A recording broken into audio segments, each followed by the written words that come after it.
Christine, qui a toujours des trouvailles pour nous et qui est si lumineuse. Christine, tu fais notre bonheur totalement.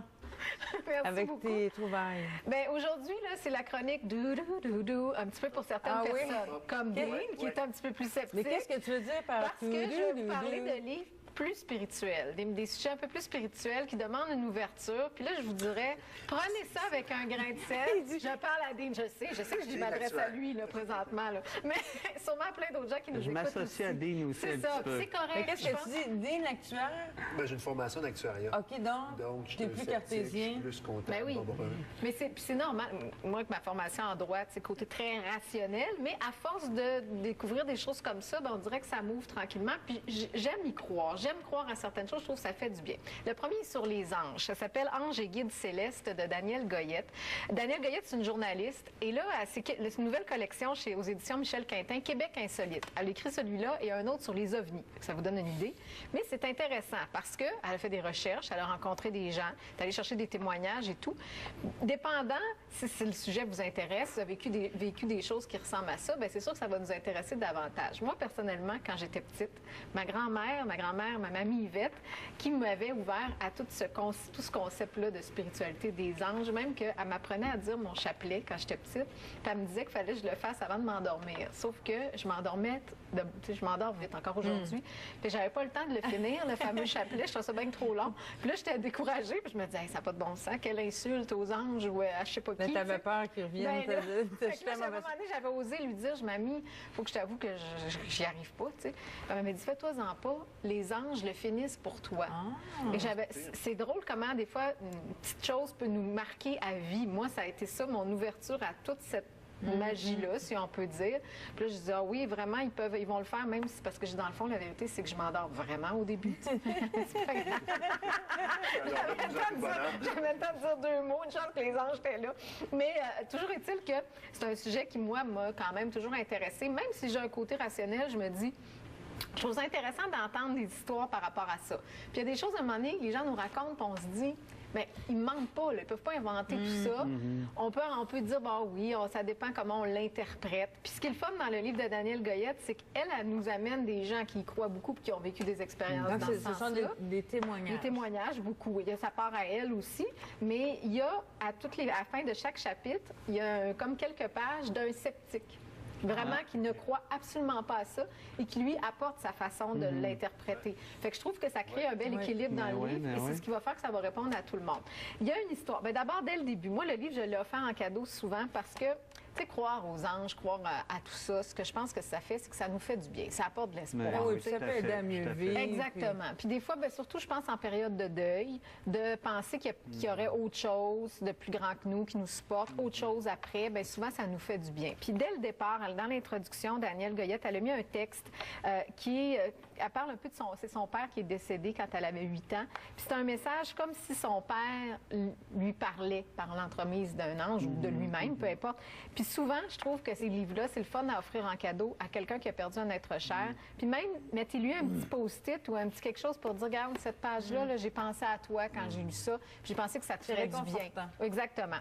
Et là, il y a une histoire, celle que je veux vous raconter, c'est celle de Linda, qui, elle aussi, dans son histoire, avait perdu son père, était décédé. Puis à un moment donné, elle avait de la difficulté vraiment à passer à travers son deuil. Fait qu'elle lui a demandé, comme en prière, elle dit, papa, fais quelque chose, je t'en prie, tu sais, j'en arrache trop. Dans le fond, c'est trop difficile. Et elle est allée à l'épicerie. Et pendant qu'elle faisait son épicerie puis qu'elle était toute en peine et tout ça, il y a un monsieur, un pur inconnu, là, qui est arrivé pour venir la voir. Elle dit il n'y avait pas de panier d'épicerie, il n'y avait rien dans les mains. Stature, prestance, allure qui ressemblait à son père, à elle, qui était décédé. Et là, il vient la voir, il l'accoste pour lui dire, il dit, savez-vous, mademoiselle, que vous êtes très jolie. Je trouve que vous avez les yeux pétillants, vous avez l'air intelligente et allumée. Puis là, elle était toute sonnée d'entendre ça, tu sais, un inconnu qui vient te voir à l'épicerie pour te dire ça. Fait que, puis il continue en lui disant, et maintenant, qu'allez-vous faire avec ça, tous ces beaux compliments? Puis là, il lui suggère, il dit, mettez ça dans un petit tiroir dans votre tête et les jours où vous ne vous sentirez pas bien, ouvrez ce tiroir et souvenez-vous de ce que je viens de vous dire. Puis elle s'est dit, après, ça l'a émue et elle s'est dit, bien, ça répète mon père. On me dirait que mon père est venu me dire ça par l'entremise de ce monsieur-là. Ça serait tout à fait plausible. Et souvent, quand il arrive des expériences... Regarde le visage de Dean. je vais trop. Et en plus, ce qu'il raconte dans ce livre-là et dans plein d'autres livres, j'en ai lu plusieurs sur le même sujet, mais ils vont souvent dire que quand on vit une expérience comme ça, il arrive une preuve après. C'est parce qu'on a besoin, des fois on doute encore. Oui. Alors, elle est revenue chez elle, tout émue de son aventure, de ce qui venait de lui arriver, et son fils de 9 ans est venu l'accueillir en lui demandant « Maman, dis-moi, est-ce que tu crois à ça, toi, les morts qui viennent nous parler? » Ah! C'est fascinant quand même. Oui. C'est une confirmation. Ben, en quelque sorte. Hein? C'est ça. Les synchronicités, ben, il y en a tout plein dans ces livres-là. C'est vraiment... Tu sais, on rattache souvent le mot croire. Est-ce que tu crois à ça? Est-ce que tu crois pas à ça? Moi, j'aime pas le verbe croire rattaché à Ouais. ces histoires-là parce que c'est pas en termes de croyance. C'est plus en termes de sensation, hein. d'intuition, d'expérience. C'est vrai. Fait que c'est pas au niveau de la tête, c'est plus au niveau du cœur. C'est Cette même au niveau femme-là du qui est corps allée et à de l'âme. l'épicerie, là, je veux dire, c'est-tu vrai, c'est-tu pas vrai? Elle l'a vécu comme telle. Puis on s'en fout. Donc, Je c'est veux dire, ça, ça nous regarde même pas jusqu'à un certain Elle, ça y point. a fait du bien. Elle a vécu comme tel. C'est vrai, c'est pas vrai. Le monsieur, il était-tu là, live? Non, Ça y a apporté quelque chose qui va faire que... C'est pas le moyen qu'on a utilisé, mais c'est le résultat. Exactement. C'est ce que ça lui a procuré et qui va faire d'elle quelqu'un avec une meilleure personne. pour Mais son tu sais, Yvan, entourage. tantôt parlait d'écouter davantage, d'accueillir. Bien, je pense que quand les gens nous racontent ce genre d'histoire-là, tout ce qu'on a à faire, c'est écouter puis se dire, mais tant mieux si ça lui fait du bien, touché pas par juger. quelque chose qui est bon. Tout à fait. Et la spiritualité, c'est un besoin. aussi. Ben, je pense que oui, Ben effectivement. oui, Et dans le livre, ben, vous allez pouvoir trouver aussi, je termine là-dessus pour celui-là, mais trouver qui est votre ange gardien, parce que selon les dates de naissance, alors là, j'ai trouvé celui de Dean. Parce que, écoute, depuis le début, il n'arrêtait pas. Il me dit, Christine, C'est vrai. vas-tu me dire le Elle nom va de mon même ange l'écrire, gardien? là. Juste Pour que après ça regarde, ça. va te l'écrire sur une feuille. Il s'appelle...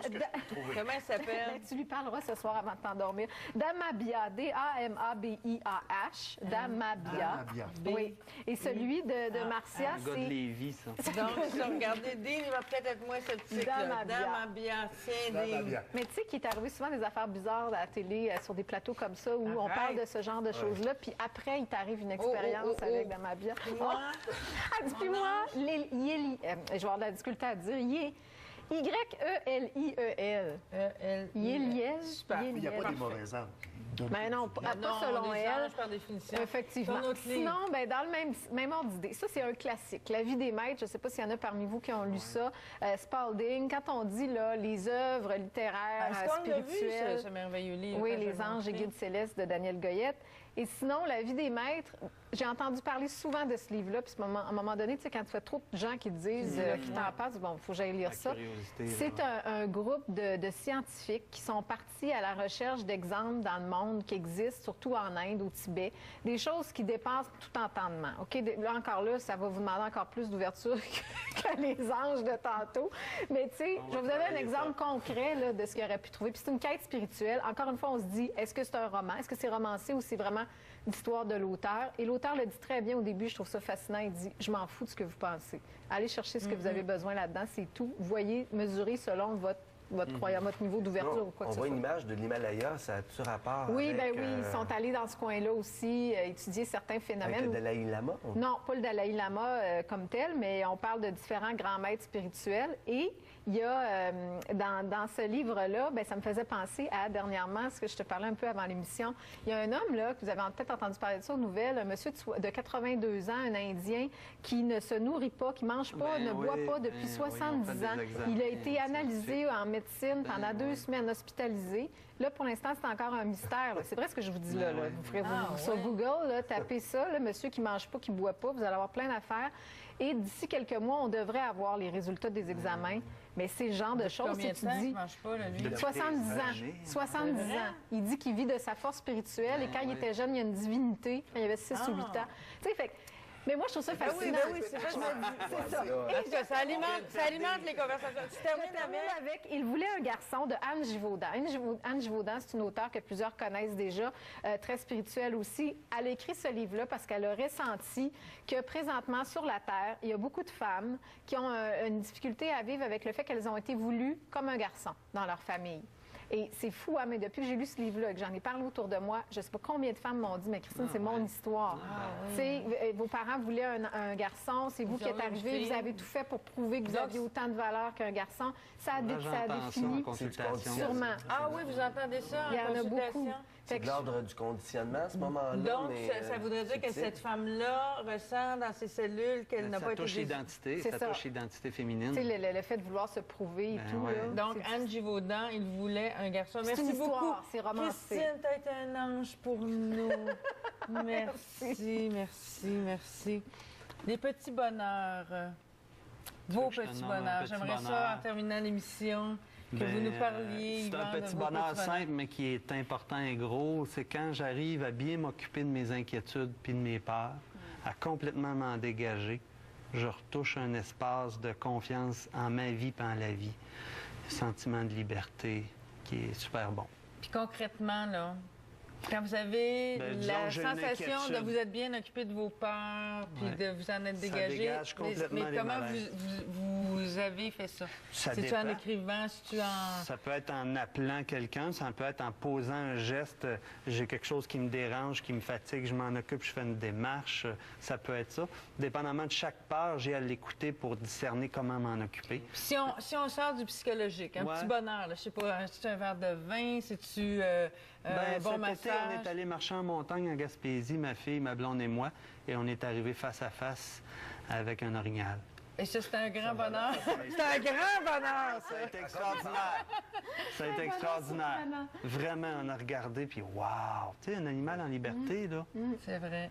c'est... en tout cas, Vous moi, allez vous j'adore en ça. souvenir toute votre